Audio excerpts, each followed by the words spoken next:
Em Mineiros aconteceu uma operação da polícia. Essa operação mira em suspeitos de envolvimento na comercialização indiscriminada de medicamentos de uso restrito que exigem receita especial. A operação começou a partir da morte de uma jovem que cometeu suicídio por ter conseguido fácil acesso a produtos de uso médico e veterinário. Na ocasião, o perito acabou sendo preso. Daqui a pouquinho, a gente tem cenas dessa operação. Enquanto eu entrevisto a nossa convidada, a gente vai jogar essas cenas. Agora, um médico, 2 farmacêuticos e um funcionário de uma farmácia foram presos. Aí nós convidamos a Lorena Bahia, que é presidente do Conselho Regional de Farmácia, para entender tudo isso. O que está acontecendo, Lorena? Muito boa tarde, obrigada pela presença. Boa tarde, Luciana. Boa tarde, telespectadores do Jornal do Meio-Dia. É um prazer estar aqui com vocês para a gente prestar alguns esclarecimentos, porque esse crime ele evidencia também uma prática muito comum na nossa sociedade, que é a questão da automedicação. Que é tão alertada para que não aconteça diante do risco, do perigo. Aí, Lorena, eu te pergunto para esclarecer bem aos nossos telespectadores, por que existem alguns remédios em que exige-se uma receita especial? Existem alguns medicamentos que são sujeitos ao regime de controle especial. Geralmente, esses medicamentos, eles têm um risco potencial maior de trazer alguns danos à população, principalmente quando não são usados dentro das doses diárias recomendadas. Então, esses produtos, geralmente, eles causam uma dependência química e psíquica. São medicamentos que a gente percebe que tem crescido um aumento na sociedade e esse aumento não se dá somente pelo diagnóstico correto, pelo tratamento mais indicado, mas existe também uso recreativo desses medicamentos e o abuso de diversas substâncias que são sujeitas ao regime de controle especial. Medicamentos que muitas vezes podem ter o efeito aí de alucinógenos, como você falou, para uso recreativo e por isso a procura é tão grande. Exatamente, são medicamentos que são utilizados como alucinógenos, são medicamentos que trazem sensações semelhantes àquelas causadas também por drogas ilícitas.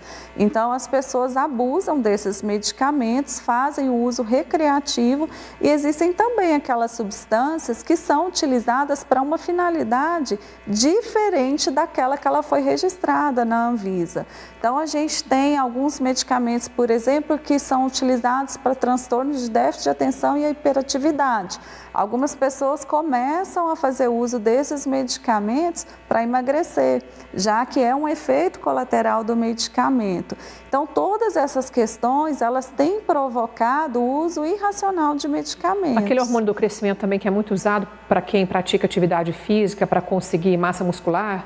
Exatamente. E esses hormônios, os anabolizantes, eles só devem ser utilizados quando existe um diagnóstico correto, quando existe a necessidade, porque em quadros onde o paciente está acamado, paciente portador de câncer, do vírus HIV, ele tem necessidade do uso do anabolizante, mas esse paciente ele é um paciente monitorado, é um paciente que teve diagnóstico médico, que está em acompanhamento por um profissional de saúde. Então, o médico ele avalia o risco-benefício para a utilização desse medicamento. Lorena, agora só te interrompendo, eu quero entender se esse medicamento chega até o consumidor, é porque existem pontas que estão mal resolvidas, porque em determinadas farmácias esse medicamento é liberado com aval ali de funcionários que participam de um esquema completamente ilegal ou até mesmo pela internet. As farmácias são estabelecimentos de saúde, elas trabalham com uma legislação que é vigente em todo o país, que é a portaria 344 de 1998, é uma portaria já antiga. Aqui no nosso estado, a gente ainda tem uma legislação que veio, digamos, para dificultar um pouco mais a prescrição e dispensação dos anabolizantes. Então, a gente tem uma portaria que é a Resolução 2 da Secretaria Estadual de Saúde, que fala que as substâncias que contêm anabolizantes, elas devem ser prescritas na notificação de receita B, que é aquele receituário azul. Então, é um controle maior.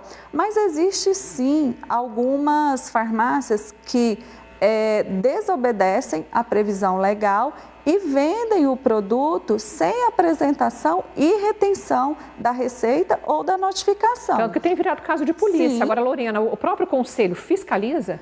Sim, nós fiscalizamos o exercício profissional. No ano de 2023, nós fiscalizamos mais de 22 mil vezes os estabelecimentos de saúde aqui no estado de Goiás. Geralmente, o mesmo estabelecimento, ele sempre é fiscalizado por mais de 4 vezes durante o ano e detectando qualquer irregularidade, o farmacêutico, que é o responsável técnico pelo estabelecimento, ele responde a um processo ético disciplinar e, havendo indícios e confirmação que ele feriu o seu código de ética, a gente também faz o encaminhamento para a esfera civil e criminal quando o caso requer.